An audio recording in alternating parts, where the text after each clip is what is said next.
Hello everyone, especially my students. How are you all? Thank you very much once again for joining me. And for those who have not yet subscribed the channel, do subscribe for our previous and latest video. In previous videos, you will find a lot of video on child psychology, social psychology, positive psychology, social psychology, introduction to guidance and counseling, introduction to clinical psychology and psychotherapy, and different videos on yoga, meditation, health, diets, and a lot of other videos. And do the press bell icon button so you can get our latest videos.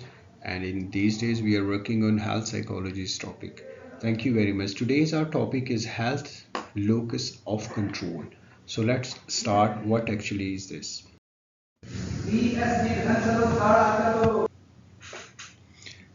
Okay, so what do you know about it? Obviously हम लोग class में इसकी activity करेंगे so that you will come to know that what actually is this. So हम लोग इसको एक दफ़ा देख लेते हैं कि जो हेल्थ लोकस ऑफ कंट्रोल है उसका मतलब क्या है.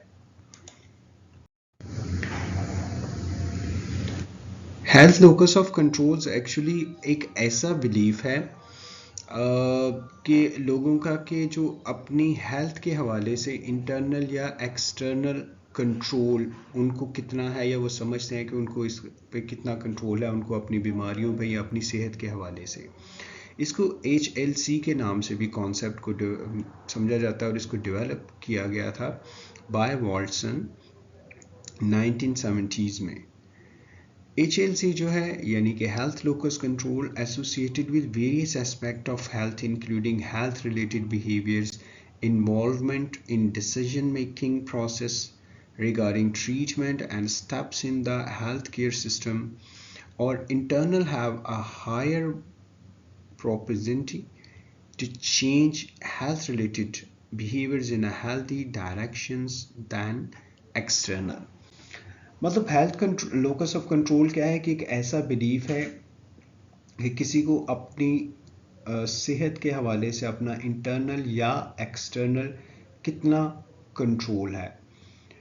बड़ों में भी इसका एक सेंस माना जाता है और बच्चों के हवाले से भी, औरतों के भी हवाले से कि किस कोई अपनी सेहत को अगर दो लोग एक ही एज के हैं तो किस तरह से वो अपने डिसीजंस लेते हैं अपनी हेल्थ के हवाले से, अपनी ट्रीटमेंट्स के हवाले से, या अपने कौन से वो फूड्स यूज़ करते हैं, कैसी न्यूट्रिशंस यूज़ करते हैं, और इसके फिर जो कॉन्सिक्वेंसेस हैं उसको वो किस तरह से मानते हैं. क्या वो इसको इंटरनल या फिर वो समझते हैं कि हमारे क्योंकि हाथ में नहीं था इसलिए ये ऐसे हो गया. तो उसी के हवाले से ये HLC है.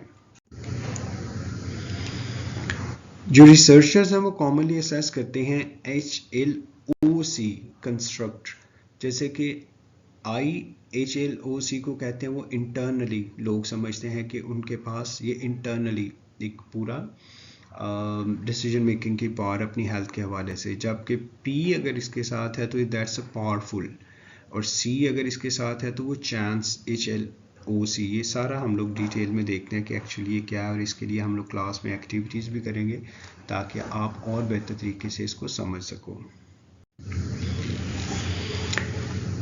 Locus of control is the extent to which you feel you have control over events. तो नंबर वन तो ये है कि आपको अपने इवेंट्स पे कंट्रोल आप समझते हैं ऐसा दैट इम्पैक्ट योर लाइफ, जो कि आपकी ज़िंदगी पे असरअंदाज होता है. इसको अगर दूसरी तरह से हम लोग समझें और एक ऐसा एतमाद या एतकाद बिलीफ ऐसा है कि अबाउट जो आउटकम्स हैं या हमारे जो एक्शंस हैं वो हमारे अपने इख्तियार में है.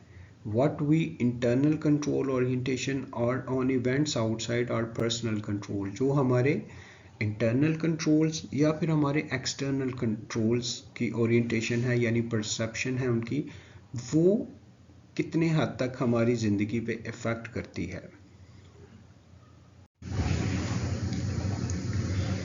जो हमारे इंटरनल लोकस ऑफ कंट्रोल हैं वो डिफरेंट हैं, उस पर हम लोग बात करें, बाकी इसकी हम लोग केस स्टडीज़ पे भी बात करेंगे.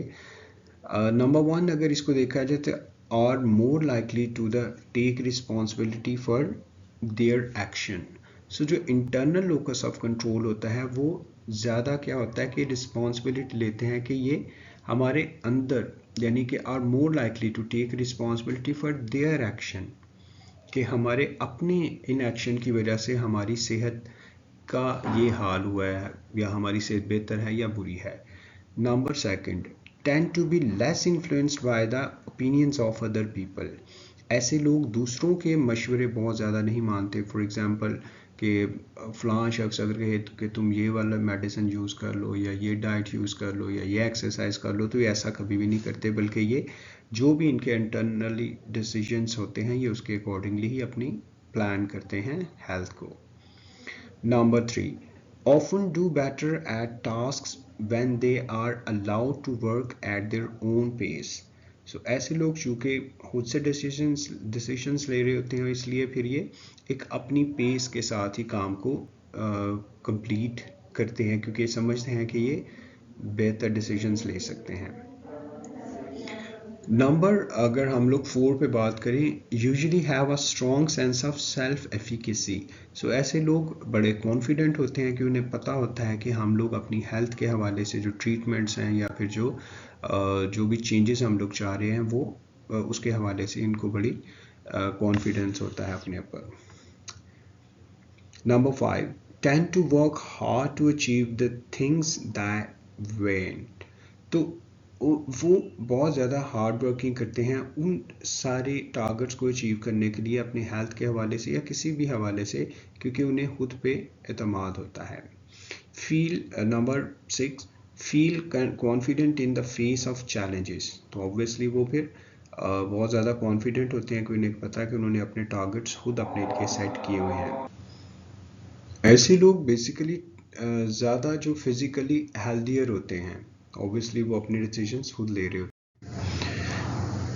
अगर हम लोग एक्सटर्नल लोकस ऑफ कंट्रोल की बात करें तो उनमें नंबर 1 पे आ जाता है blame outside factors forces for their circumstances. वो ब्लेम कर रहे होते हैं अपने आउटसाइड जो फोर्सेस हैं कि उनके कहने से हम लोगों ने किया, इस वजह से हमारी हालत ये हो गई, चाहे वो हेल्थ है या किसी भी तरह से कुछ भी वो डिसीजंस लेते हैं। तो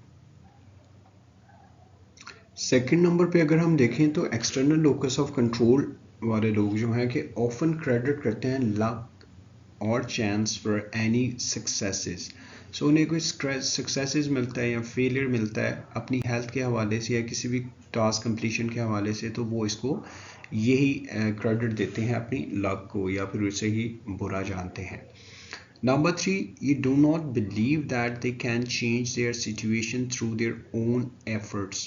सो उन्हें नहीं ऐसा लगता, वो कहते हैं अगर वो मोटे हो गए हैं या वो दिल की बीमारी हो गई है, डायबिटीज़ है, आर्थराइटिस है, या हेल्थ के हवाले से हम बात करें, तो ये समझते हैं कि वो उनका चेंज करना उनके बस की बात नहीं है, क्योंकि इंटरनली वो ऑक्यूपाइड नहीं होते, बल्कि वो एक्सटर्नल फोर्सेस को हमेशा इसका ज़िम्मेदार कर रहे होते हैं। नंबर 4 पे अगर हम लोग देखें तो फ्रीक्वेंटली फील होपलेस और powerless in the face of difficult situations. तो जब भी ऐसी कोई सिचुएशंस होती हैं उनके हेल्थ के डिसीजंस के हवाले से, ट्रीटमेंट के हवाले से, तो वो इस सिचुएशन को बड़ा डिफ़िकल्ट फील करते हैं। And number last, are more prone to experiencing learned helplessness. और ज़्यादातर वो लर्नड हेल्पलेस यानी कि वो सीख लेते हैं अपने आउटर सर्कमस्टांसेस से, अपनी सराउंडिंग से, ऐसे लोगों के पास उनका या फिर बैठना उठना होता है कि जो होपलेस होते हैं अपनी हेल्थ को लेके या किसी भी तरह से काम को लेके, और वो इसको फिर सीख लेते हैं कि हेल्पलेसनेस ही है हर तरफ से, वो जितनी भी एफर्ट्स कर लेंगे। ये कुछ ऐसे रोल प्लेस हमारी लाइफ में होते हैं जो हम लोग ऑब्वियसली अपनी क्लास में की स्टडीज़ के साथ इसको करेंगे। फॉर एग्जांपल फर्स्ट है जैसे some research suggest that men tend to have a higher internal locus of control than women। सो मर्दों में ये ज़्यादा प्रॉब्लम यानी इस टेंडेंसी होती है। दूसरा जैसे रिसर्च हम लोग देखेंगे, other research reports are shift towards more internal locus of control as people grow older. कि जो लोग जो हैं वो ज़्यादा उनकी एज होती है, उसके साथ ही वो अपने इंटरनल लोकस ऑफ कंट्रोल पे चले जाते हैं। Number 3, experts have found that in general people with an internal locus of control tend to be better off। सो इसके लिए भी हम लोग देखेंगे। अगर इसको हम लोग ऑल टुगेदर देखें, some context having an external locus of control can be a good thing, particularly when a situation poses a threat to self-esteem or in genuine outside of a person's control। तो कुछ examples ऐसी हैं जिसमें external locus of control जो है वो ज़्यादा बेहतर होता है। मिसाल के तौर पे यहाँ पे एक ऐसा जो स्पोर्ट्स पर्सन है वो अपनी स्पोर्ट्स गेम को जब हार जाता है तो वो डिप्रेस फील करता है या एंशियस फील करता है। लेकिन अगर उसका ये strong internal locus of control होगा और या फिर या वो स्पोर्ट पर्सन ये सोचेगा कि I am bad at sport and I do not try hard enough, अगर वो ऐसा सोचता है they might allow to loss of affect their self image, तो उसकी जो सेल्फ इमेज है वो बहुत ज़्यादा डिस्टर्ब हो जाएगी और उस क्या होगा, जो नेक्स्ट उसका मैच होगा उसके लिए वो स्ट्रेसफुल हो जाएगा।